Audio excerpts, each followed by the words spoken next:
கல்யாண வீட்டு கேசரி பண்ணியிருக்காங்க அன்றைக்கி. ரவா கேசரி மாஸ்டர் சொன்ன டிப்ஸில் தான் பண்ணியிருக்கேன். ரொம்ப நல்லாயிருக்கும். இந்த மாதிரி நீங்களும் வீட்டில் ட்ரை பண்ணுங்கள். ரவா கேசரி எப்படி பண்ணுறதுன்னு பார்க்கலாம்.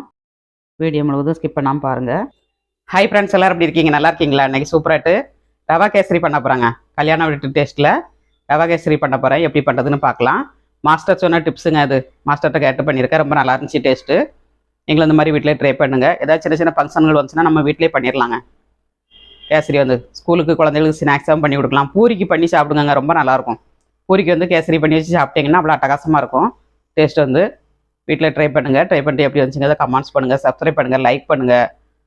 சின்ன சின்ன டிப்ஸ்லாம் ஃபாலோ பண்ணுங்கள், உங்களுக்கு பர்ஃபெக்டாக கிடைக்குங்க. ட்ரை பண்ணிட்டு எப்படி வந்துச்சுங்க கமெண்ட்ஸ் பண்ணுங்கள். வாங்க ரவா கேசரி எப்படி பண்ணுறதுன்னு பார்க்கலாம். ரவா கேசரி பண்ணதுக்கு ஒரு கடாயை அடுப்பில் வச்சு 2 ஸ்பூன் நெய்யை ஆட் பண்ணிக்கோங்க. 3 கரண்டி ரீஃபண்ட் ஆயிலுங்க. கோல்டு வினர் தான் நான் ஆட் பண்ணியிருக்கேன். வாசனை இல்லாத எண்ணெய் ஆட் பண்ணிக்கோங்க. ஒரு 4-5 முந்திரி பருப்பு இந்த மாதிரி உடச்சி போட்டு நம்ம ரேசாக வறுத்துக்கிடணுங்க.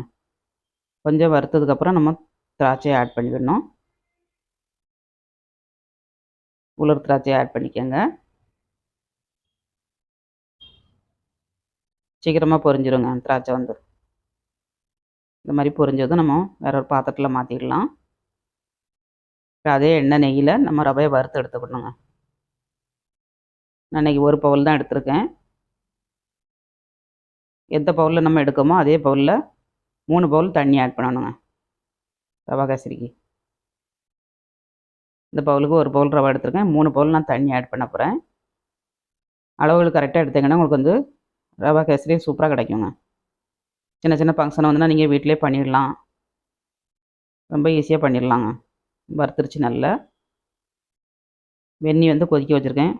ஒரு பவுல் ரவைக்கு 3 பவுல் தண்ணி ஆட் பண்ணியிருக்கேன். இது நல்லா கொதிக்க விட்டு நம்ம ஆட் பண்ணணும். இந்த டிப்ஸை ஃபாலோ பண்ணுங்கள், பர்ஃபெக்டாக கிடைக்குங்க உங்களுக்கு. இப்போ நல்லா சூடாயிருச்சு வெந்நி. நல்லா கொதிக்க வச்சு ஊற்றுங்க. ரவையில் அப்படியே ஊற்றி கிண்டிடலாம்.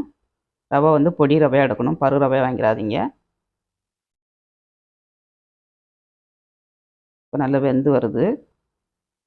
நல்லா கட்டி ஆனதுக்கப்புறம் நம்ம மூடி வச்சு கொஞ்சம் நேரம் வேக வைக்கணும். இந்த அளவுக்கு திக்கானோடனே நம்ம மூடி வச்சோம்னாக்கா நல்லா மலர்ந்து வெந்து வந்துடுங்க. இப்போ மூடி வச்சுக்கலாம். ஒரு 2 நிமிஷம் மூடி வைங்க. அடுப்பை சிம்மில் வச்சுக்கோங்க. 2 நிமிஷம் ஆனோடனே நல்லா தண்ணி அப்புறம் உறிஞ்சிருச்சு பாருங்கள். இப்போ இதில் நம்ம சீனி ஆட் பண்ணும்போது நல்லா இலக்கம் கொடுத்துருவோங்க.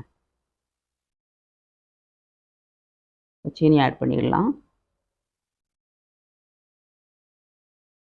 இனிப்பு உங்களுக்கு அதிகமாக வேணும்னா ஒரு பவுல் ரவைக்கு 2 பவுல் சீனி ஆட் பண்ணிக்கோங்க. கம்மியாட்டு நீங்கள் எடுப்பீங்கன்னா 1.5 பவுல் ஆட் பண்ணுங்கள், கரெக்டாக இருக்கும். நான் 2 பவுல் ஆட் பண்ணியிருக்கேன். சீனி கரையும் நல்லா இலக்கம் கொடுத்துரும். நல்லா இலகிருச்சு பாருங்கள்.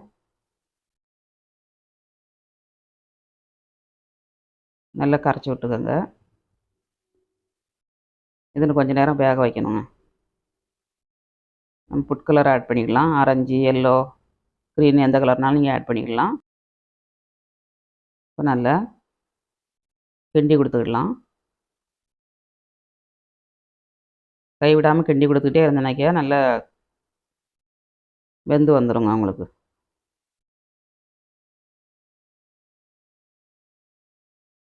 கலரெல்லாம் நல்லா மிக்ஸ் பண்ணியாச்சு. லாஸ்ட்டில் வந்து நம்ம 2 ஸ்பூன் நெய் ஆட் பண்ணிடணுங்க. 2 ஸ்பூன் நெய் ஆட் பண்ணியாச்சு. இது வந்து எவ்வளோ நேரம் ஆனாலும் நம்மளுக்கு வந்து காஞ்சே போகாதுங்க. சிலது வந்து கட்டியாக உறைஞ்சிரும். அந்த மாதிரி உறையாது, நல்லா குழகுழன்னு இருக்கும். கல்யாண வீட்டிலலாம் இந்த மாதிரி தான் சீக்கிரட்டாக பண்ணுவாங்க, ரொம்ப டேஸ்டியாட்டு. இதில் வந்து நம்ம ஏலக்காய் நம்ம ஆட் பண்ணணும். உலர் திராட்சையும் ஆட் பண்ணணுங்க. கொஞ்சம் கிண்டி கொடுத்து 2 நிமிஷம் வேக விட்டு அப்புறமா நம்ம ஆட் பண்ணிடலாம். 2 நிமிஷம் ஆயிடுச்சு. ஏலக்காய் பவுடர் ஆட் பண்ணியாச்சு. உலர் திராட்சையும் ஆட் பண்ணி நம்ம கிண்டி கொடுத்துக்கலாம். கேசரியும் நல்லா வெந்துருச்சு. நம்ம இப்படி பிரட்டி கொடுக்கும்போது அல்வா பதத்துக்கு இருக்கணுங்க. இந்த பதம் தான் இதுக்கு கரெக்டான பதம். இந்த மாதிரி வரதுலேயும் வேக வச்சுக்கோங்க. தண்ணி அளவு, சீனி அளவு, எண்ணெய் அளவெல்லாம் கரெக்டாக போட்டிங்கன்னா உங்களுக்கு வந்து கல்யாண வீட்டு சுவையில் கிடைக்குங்க. இது கூட வந்து நீங்கள் வாசனைக்கு வெண்ணிலா எசன்ஸ் ஆட் பண்ணாலும் பண்ணிக்கோங்க. நான் ஏலக்காய் போட்டிருக்கேன். வீடியோ பிடிச்சிருந்தா லைக் பண்ணுங்கள், ஃப்ரெண்ட்ஸ் அண்ட் ஃபேமிலி ஷேர் பண்ணி விடுங்க. மீண்டும் நெக்ஸ்ட் வீடியோவில் சந்திப்போம். பாய்.